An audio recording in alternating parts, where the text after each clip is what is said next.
राजस्थान में तीसरे मोर्चे की सियासी पटकथा क्या दिल्ली के बंद कमरे में लिखी जा रही है। ओवैसी और बेनीवाल की मुलाकात ने बढ़ाया सियासी पारा।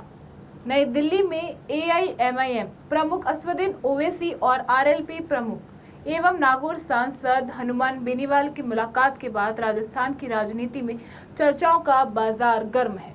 दोनों नेताओं के बीच बंद कमरे में हुई बातचीत को लेकर कई तरह के सियासी कयास लगाए जा रहे हैं। सबसे बड़ा सवाल यही है कि आखिर दोनों नेताओं के बीच क्या बातचीत हुई।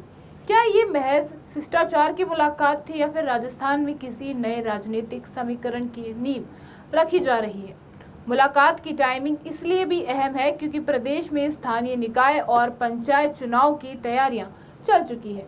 हालांकि फिलहाल दोनों दलों में चुनाव अपने दम पर लड़ने की बात कही है और गठबंधन को लेकर कोई औपचारिक ऐलान नहीं किया है। लेकिन सियासी गणित को समझे तो तस्वीरें काफी दिलचस्प नजर आती है। हनुमान बेनीवाल की पकड़ जाट, किसान और ग्रामीण वोटरों के बीच मानी जाती है, जबकि असदुद्दीन ओवैसी का राजनीतिक प्रभाव मुस्लिम मतदाताओं के बीच है।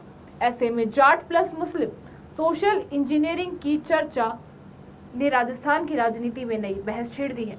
मारवाड़, शेखावाटी और मेवात जैसे क्षेत्रों में अगर दोनों नेताओं का प्रभाव एक साथ उतरता है तो कई सीटों पर चुनावी मुकाबला बेहद दिलचस्प हो सकता है। इस संभावित समीकरण का असर सबसे ज्यादा कांग्रेस पर पड़ने की चर्चा है। राजस्थान में जाट और मुस्लिम मतदाताओं का एक बड़ा हिस्सा कांग्रेस के पारंपरिक राजनीतिक आधार का हिस्सा है। ऐसे में आरएलपी और एआईएमआईएम के बीच अगर स्थानीय स्तर पर तालमेल होता है तो कांग्रेस के वोट बैंक में सेंध लग सकती है।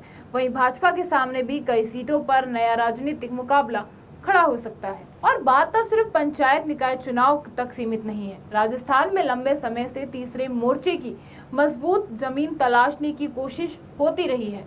संसद में ओवैसी, बेनीवाल, बीएपी के राजकुमार रोत और एएसपी के चंद्रशेखर आजाद के बीच दिखाई देने वाला तालमेल भी इस दिशा में संकेत देता है। अब सबसे बड़ा सवाल यही है, क्या ये नेता 2028 के विधानसभा चुनाव में पहले भाजपा और कांग्रेस के सामने एक मजबूत तीसरा विकल्प तैयार करने की कोशिश कर रहे हैं। फिलहाल गठबंधन पर कोई आधिकारिक मुहर नहीं लगी है, लेकिन ओवैसी और बेनीवाल की मुलाकात ने राजस्थान की सियासत में संभावनाओं का नया दरवाजा जरूर खोल दिया है।